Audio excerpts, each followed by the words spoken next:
I am not a mother and I am not some kind of family expert, but I am somebody who has lots of thoughts and opinions. So let's talk about this. Hi, welcome back to my channel. My name is Dee and I'm gonna get right into it. So the phrase black girls are raised, black boys are loved is a phrase that is very familiar among the black community. And what they're basically saying when people use that phrase is black girls are challenged, they are pushed, much is expected of them. And on the other hand, black boys are cuddled, they are overprotected, and not much is demanded of them. And as a result of this form of parenting, it results in black women growing up to become too tough, too hard, too independent, too masculine. And on the other hand, black men are perceived to be more unmotivated. They don't take initiative, they underperform. Now, let's be very clear about this. All these are stereotypes that we have about black people, and we kind of dial it back down to the way they were raised. And the thing about stereotypes is that when you believe something, your brain kind of holds on to the manifestation of that belief. So whenever you see examples of people acting out the stereotypes you have of them, you tend to remember them more. And the people who challenge that stereotype, who are not like the stereotype that you believe, then it's almost as if you don't notice them, they're invisible. You see them, but you kind of forget that it happened because the brain will always hold on to reaffirming the beliefs that it already has. Now, stereotypes aren't always true, as we know. There are many examples of very successful, very take charge black men out there, and very soft, very feminine black women. But like I said, the power of stereotypes is that they take a hold of our brain and it's really hard to let go of them. But I'm not here to talk about those stereotypes. I'm talking about the stereotype that black mothers tend to be hard on their daughters and very easy on their sons. And as a result, there's a mess in the black community. Is that true? Let's go back to the premise. Do black mothers tend to be harder on their daughters and a little easier on their sons? Is that true? I think it is, yeah. Absolutely, 100%. The problem is that we ascribe this characteristic as something that is exclusively pertaining to black mothers, when the reality is mothers of all races and backgrounds tend to be harder on their daughters and easier on their sons. I have been fortunate enough in the fact that I have been able to live in different countries and being exposed to the way different cultures do parenting. And I can tell you across the board, mothers tend to be a little tougher on their daughters and easier on their sons. It's just nature. I've lived in Latin America, that's where I was born and raised, and I saw it there with all the different races of people that I was around. I lived in Jamaica for about 5 years when I went to college. I saw it there very much so. And I've come here to the United States and I've lived here for over 20 years and I have seen it played out. And here I've been exposed to a lot more cultures that I was able to be exposed back in Panama and also in Jamaica. I mean, everybody's here. There's all kinds of people here. And right now I live in a neighborhood where the majority of the people are Armenian. And I am telling you, I have seen this example very, very aggressively acted out in that community and in all other communities across the board. So why are black mothers being given this stigma, like it's something that sticks to mothers, to black mothers specifically? Why is that? Well, the issue is, if you look at the statistics, most children in the black community are born to single mothers, which means that in a lot of black households, there is only the mother as the parent. The father, whether he's involved with the children or not, he's not there on a day-to-day basis. And so the biggest influence in the household is the mother. And as such, you end up with a lot of households where the mother is the one who does all the parenting, and her own biases that she has are going to be expressed in the way she parents her children. But being tough on your daughters and being easier on your sons is something that, like I said, we see across the board. Ask Latinas how they were raised in their household, and they will tell you, my mom was tough on me and my sisters, and she let my brothers get away with everything. Ask Asian women, ask women of pretty much any other background. They will tell you the same story. The beauty of having both the mother and the father in the household is that it creates a balance. Yes, mothers of all races tend to be harder on their daughters and easier on their sons. But the father is the opposite. He tends to be harder on the son, to challenge him, to make a man out of him, to teach him that he has what it takes. And then the father, on the other hand, he cuddles the girls, he's soft on the girls, he does things for the girls, he spoils the girls. It creates this really balanced environment where each child is challenged and cuddled at the same time. And this is very important for the development of a whole person, a person that has a sense of responsibility, but also has a knowledge that it doesn't always have to fall completely on my shoulders. As a man or as a woman, there is always help there. To criticize single mother-headed households as dysfunctional and horrible because of the mother is like looking at a car that's trying to drive or balance itself on one set of wheels while the other set is missing. Do you blame the wheels that are trying to keep things moving? Or do you say, wait a minute, where's the other set of wheels? I grew up in a wonderful two-parent household, and I'll give you an example. I try to use myself as an example because I guess I can give a personal touch to my stories. But there was this incident that sticks in my head. And by the way, my parents are amazing. They're wonderful people. My mom, my dad, the best. Been married for 55 years now. So wonderful household. When we were growing up, I had an older sister, but because she was 5 years older than me, by the time I was a teenager, she had already went on to go to college at a foreign country. And so for the majority of my teenage years, I was the older one in the family. And both my parents, they worked. They weren't in the house when we came home from school. So my siblings and I, we were responsible to make sure that, we ate our meal, we did our homework, we did everything, we kept the house clean. So when my parents came home from work, everything was in order. And as the oldest one, it was my responsibility really to oversee everything. Now, my brother, who is the closest in age in me, he's about 18 months younger than me. So we've always been very, very close in age, and our responsibilities have always been more or less the same. And when we got to a certain age, my mom expected both of us to help with washing of the dishes. My little sister Renee, she was much younger than us, so we didn't expect her to do none of the domestic work. So my brother and I were both expected to help out with the dishes. But then my mom noticed that every time it was my brother's turn to do the dishes, he wouldn't do a very good job. He would leave little food particles, or it wasn't really properly done. And so my mom one day just announced, okay, listen, your brother is not very good at this, so you're going to be doing the dishes all by yourself, okay? And I thought, that's so unfair. I don't want to be stuck doing the dishes by myself. And so I resented that. But then it occurred to me one day, the reason why my brother doesn't have to do the dishes anymore is because he's not good at it.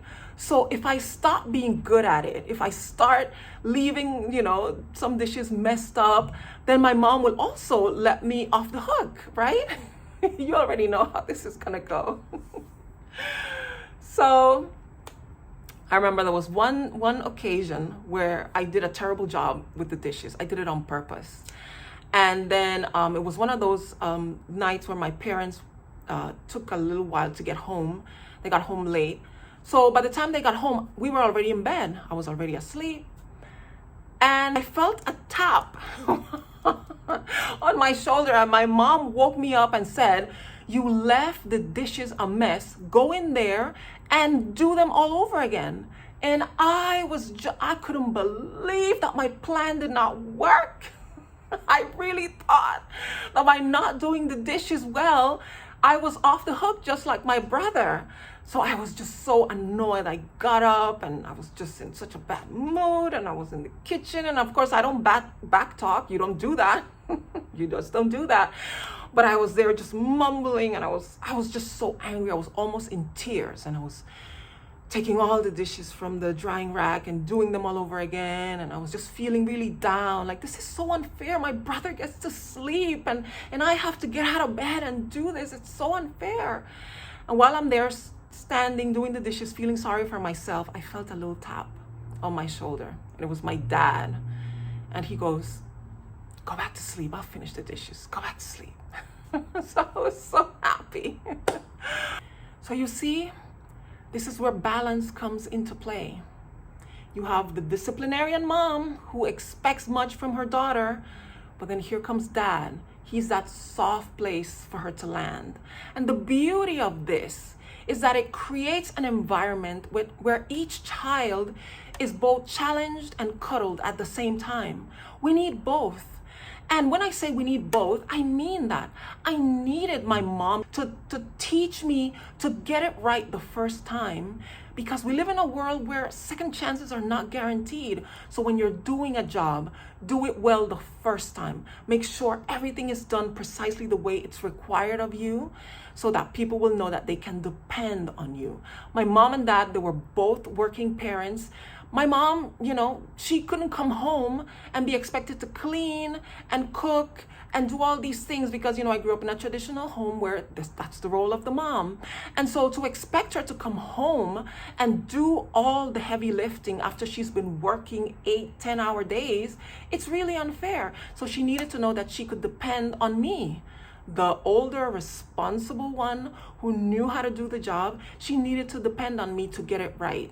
And as a professional, that is something that has carried me through my entire life. I have learned to really get it right the first time, to make sure that my job is done the way it's expected, and maybe go beyond what is expected so that I can make myself indispensable wherever it is I work.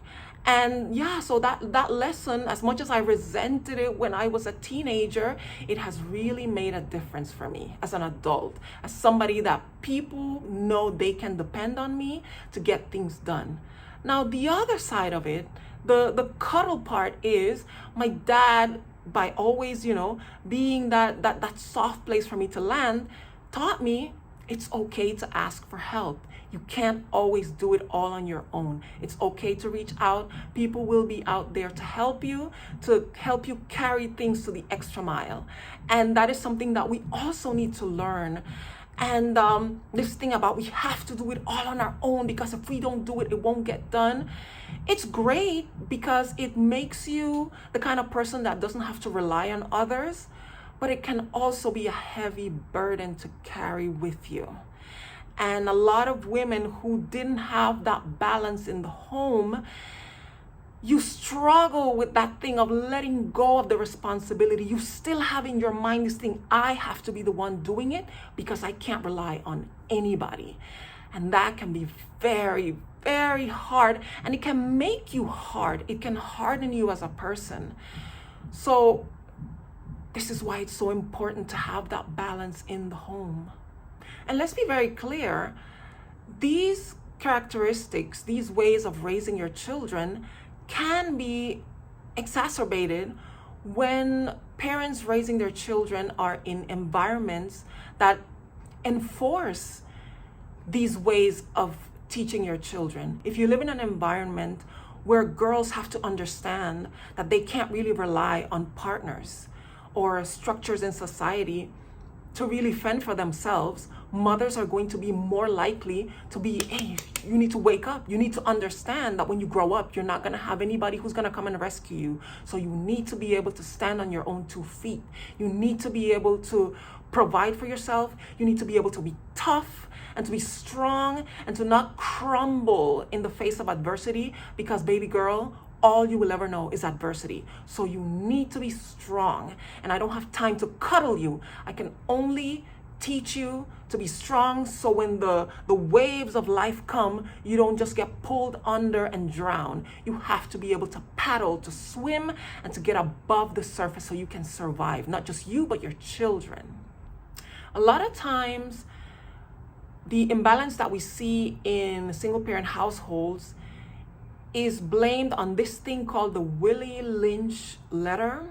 And it's supposedly this letter that was written by a plantation owner to other plantation owners, giving them instructions of how to break the psyche of their slaves. And it was basically saying, listen, what you need to do is be extremely, extremely violent and vile to the males, so that when the women look at what happens to men who are tough and strong and take initiative and want to lead rebellions, when they see the horrible fate that befalls these men, they are going to raise their sons to be more passive, to be more submissive, so that they won't get killed, they won't get tortured, and then they'll raise their daughters to be tough and to be able to protect themselves, because they can't depend on the man to take care of them.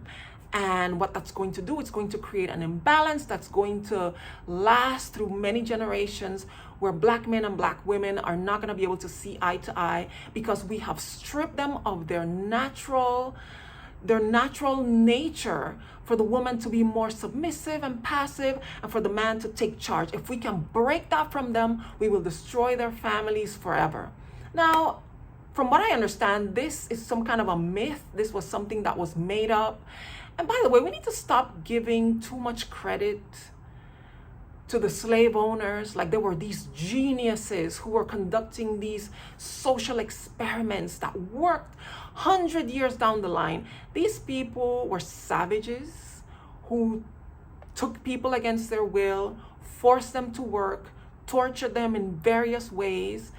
And the result of that has been catastrophic, yes. But this isn't something that had foresight, that these weren't people who were so smart and that they could see ahead of time what was going to happen, and they were planning this. They did horrible things to a group of people, and generations down the line, the effects are still there. Stop acting like it was some kind of a successful social experiment. Don't give them that much credit. They were not that smart. In society, let's be honest, we look down on single mothers of all backgrounds, all races. And it's such a ridiculous thing, because if you think about it, when you have a household where there's a single mother, she's the parent that stayed. She stayed behind. She did what had to be done. She was raising the child. She didn't bail out. She didn't do the easy thing, which is just walk away when things get hard. She stayed. And because she stayed, she's looked down upon by society. That is so sick. It is so twisted, and it is so upside down. You should be praising them for not dumping their child someplace and abandoning them and say, okay, well, he left, so I'm not going to do it either. No, she put on her big girl pants. She took care of the situation, and she did the best she could. But the best she can do is still not going to be perfect, because there's going to be lacking that balance in the household.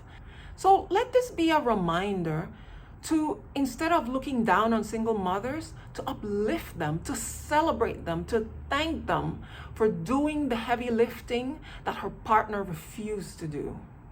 I have nothing but respect and admiration for the people who take on, when it's two parents together raising a child or children, it is the hardest thing they will ever do in their life. There is nothing in this world that's going to be harder than raising children in a stable, loving, caring environment, to making the time and the effort to really put in the work into really giving children everything they need. Imagine how much more difficult it is when you're a single parent.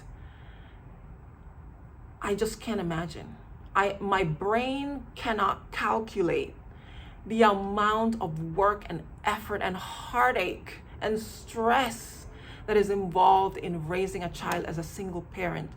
So moms, single mothers out there, you all deserve a Nobel prize for what you do. And it's not easy. It is so hard. But I wish much strength to you. I send you my love and my respect, my admiration. Gosh, single mothers should be the billionaires of society. The world should really throw all their resources and flowers at them. But of course, that's not the case. And of course, I don't want to ignore the fact that if you were unlucky enough to have been born from your garden variety sociopath mother, I can't imagine many things that would be more traumatic to a child than to be born to a parent that is a psychopath, a sociopath. It is horrible. And in those cases, if you were raised by a bad parent, I wish you much healing. I wish you counseling. If you're not able to find a counselor or somebody that you can afford to talk to, get some self-help books, find forums online of people who've had similar experiences as you. There is help out there. And I wish you all the healing in the world. You did nothing wrong. You did not deserve to have been treated poorly. You did not deserve to have been abandoned by a parent. You came into this world perfect. And if your parents didn't see that, they missed out and they did not deserve you. But it's okay. Go out into the world, form a new family. You can create your own family from friends, from people from church, from community centers. Help other people. Become a volunteer. There are so many ways in which you can heal from your trauma by helping others, but also take good care of yourself. Don't burn yourself out trying to save the world, because some people tend to do that. Don't do that. Help yourself first. Take as much time as you need to heal, but heal so that you don't pass down that trauma to the next generation. And so it is really unfortunate that single Black mothers are being criticized for doing the most natural thing, the most womanly thing that women do out there, and is raise their children the way they do. They're just doing it without help. And that is really, really hard. That is really, really hard to get it right. There are some that do, though. There are those miracle single mothers that manage to raise amazing, well-balanced children, but that is lightning in a bottle. Doesn't happen. And so we need to offer some help. That's one thing. Offer to help. If you see a single mother struggling, the father of the child is not in the picture, and she's having a hard time raising well-balanced children, and you're a man and you have good intentions and you're around, help her. Offer to help her with the children. Offer to be a father figure. Challenge the boy. Help him become the man he was destined to be, with some words of affirmation, but also with challenges. Give him assignments. Take him with you to fix the car or to help repair something in the house. Teach him skills that are going to be valuable. Teach him that he has what it takes to be a man. And for the girl, be that father figure. Be that soft place where she can land. Tell her, you look so pretty today. You're such a good girl. Just be that affirming, loving presence that she's going to desperately need, so that she doesn't go out into the world looking for the approval of a man in all the wrong places. We've all seen it. It happens. It's that lack of balance. They need that father figure to remind her that she is enough just by being there. My heart just cries for people who didn't get to grow up in a household like I did, with both the yin and the yang that you desperately need to become a whole adult. This video, however long it's going to be, when I finish editing, it's not going to be the solution to a lot of problems. It's not going to solve equations in Black society or in America or in the world. But I just wanted to make this video to kind of shine a light on this stereotype and to kind of help us as people of all races, because my audience are people from all races, and Thank you so much for watching my videos. I just wanted to put this here. I want everybody to just understand that stereotypes are sometimes things that arise from observing occurrences in society, and that correlation doesn't necessarily mean causation. It's important for us to understand that just because you see a pattern in a particular community doesn't mean that those characteristics are exclusive to that group of people. It just means that those characteristics, when there is no balance in the society, they become more pronounced. But the same patterns are taking place everywhere. In other places where there's more of a balance, it's not as pronounced, it's not as obvious, but the patterns are there. Black women are just like any other group of women. We just need the support and the structure to bring out the best in ourselves, in each other, and in the younger generations. So next time you see a car driving like this, don't blame the driver, don't blame the tires that are still there. Try to figure out, where did the other tires go? Let's get the other tires back. But in the meantime, you're doing great, sweetie. You're doing your best. Thank you so much for watching this video. Guys, we have surpassed 200 subscribers. I am so excited. Just last video, I was so excited because we had finally reached 100 subscribers, and now we're over 200. I am so grateful for all you guys that have joined our little family. We're a tiny little family, but we're slowly growing. Thanks for all of you who've been watching the videos. My pretty privileged video is doing really well. That seemed to have hit a chord with so many of you. Thank you so much for all your comments, for the discussions we're having. I really appreciate each and every one of you who comes here to my channel. Thank you so much. If you like this video, please leave a like. Please, let's continue the discussion below. Let's be respectful. Tell me what you think. Do you agree with me? Do you disagree with me? How can we support single mothers? How can we, lift them up when they need it the most? And if you would like to see me discuss other topics, please subscribe to my channel. Thank you so much, and I will see you in the next video. Bye.